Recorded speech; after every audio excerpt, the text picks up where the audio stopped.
Kumusta po kayo? Bago po ang lahat, first things first.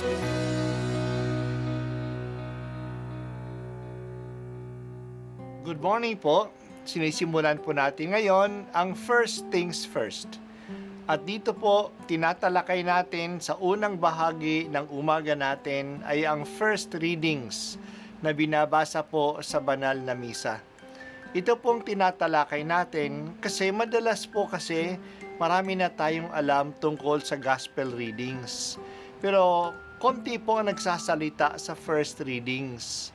Pero ang first readings, bahagi din po yan ng Biblia, ng banal na kasulatan. Kaya susubaybayan po natin ang mga first readings, basahin po natin at kuminsan kailangan ng basahin ng 2 o 3 beses bago maintindihan kasi hindi po tayo familiar sa mga istorya at sa mga kaisipan na tinatalakay dito. Ang pagbasa mula sa aklat ng mga kawikaan. Gumawa na ng tirahan itong karunungan na itinayo niya sa 7 patibayan. Nagpatay siya ng hayop, nagtimpla ng inumin, ang mesa'y inihanda, punong-puno ng pagkain. Katulong ay isinugo sa gitna nitong bayan, upang lahat ay abutin ng ganitong panawagan. Ang kulang sa kaalaman dito ay lumapit, sa mga walang muwang ay ganito ang sinambit. Halikayo't inyong kainin ang pagkain ko, at tunggain ang inuming inilaan ko sa inyo.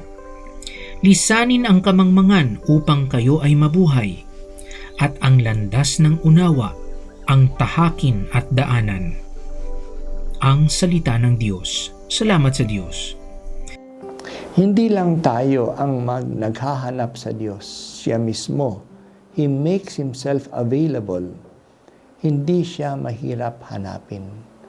Ang mga biyaya niya ay hindi mahirap tanggapin. Siya mismo ay nag-aalok sa atin. Ito ang ibig sabihin ng bahagi ng pagbasa na galing sa aklat ng mga kawikaan na ating narinig ngayon. Ang karunungan ay inilalarawan na tulad ng isang babae. Siya ay naghanda ng salo-salo. Kumatay siya ng hayop at niluto ito. Masagana ang pagkain na kanyang inihanda.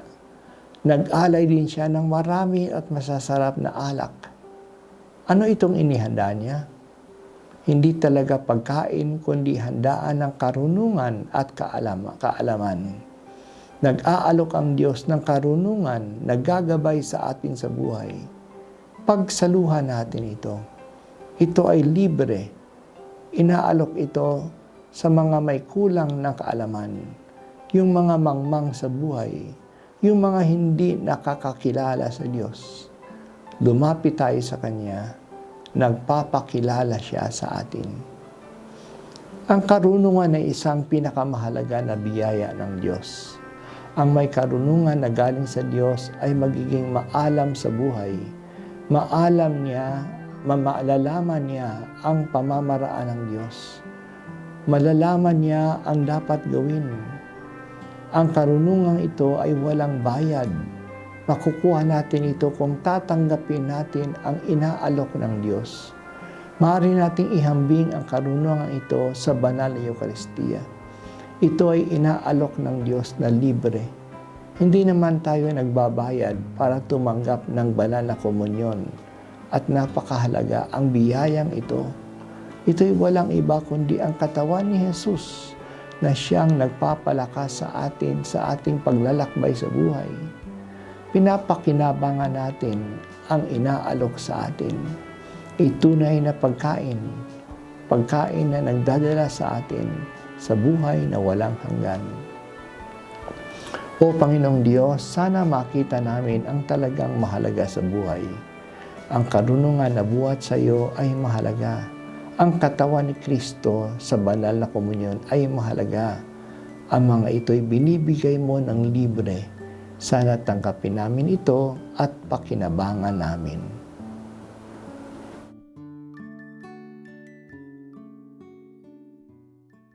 At ako po ay si Bishop Broderick Pabilio dito sa First Things First.